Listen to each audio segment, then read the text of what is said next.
Senator, you think the American public even makes a distinction between Hamas and Hezbollah? Probably not, but they need to. I mean, they're both funded by Iran, right? But there is a distinct difference between it. Hamas can only exist with Iran backing.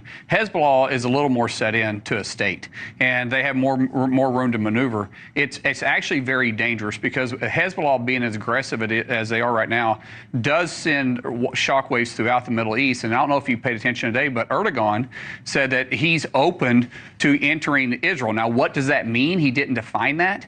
But when you say an all-out war, it's not just an all-out Middle East war. If Turkey enters this war, it's an all-out Christian war at this point. And I mean that sincerely, because at some point it becomes the Muslim world against Israel, and we, as Israel's biggest ally, will have to make a decision. And what's unfortunate is I don't believe Biden or Harris has the backbone to stand with Israel like they need to in a major conflict like this. Donald Trump's been saying as much on the stump. This was him at a private fundraiser. There was some video of it that leaked out. Take a listen. The bad news, she hates Israel. She hates Israel. How about Schumer? He's become...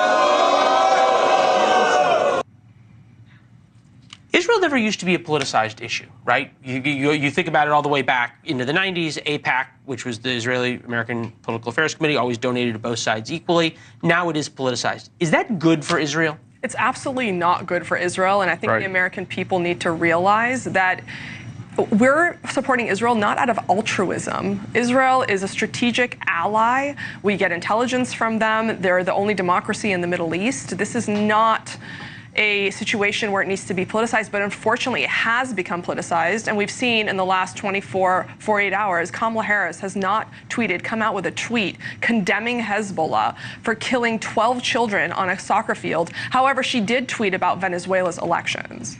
Right, and what's bad about that is you're right. It has become political. When you start looking at what's happening in the Democrat Party, they are carrying down to the far left of the party, to this group in Deerfield, Michigan. That for some reason, is that the new base of the Democrat Party? I mean, because really, if that's a new base, that means the Democrat Party has become an extremist group, because they are 100% supporting Hamas and Hezbollah, which we know are terrorist organizations. That's dangerous for America. And not just that. I mean, I saw Linda Sarsour on Twitter saying, we did this.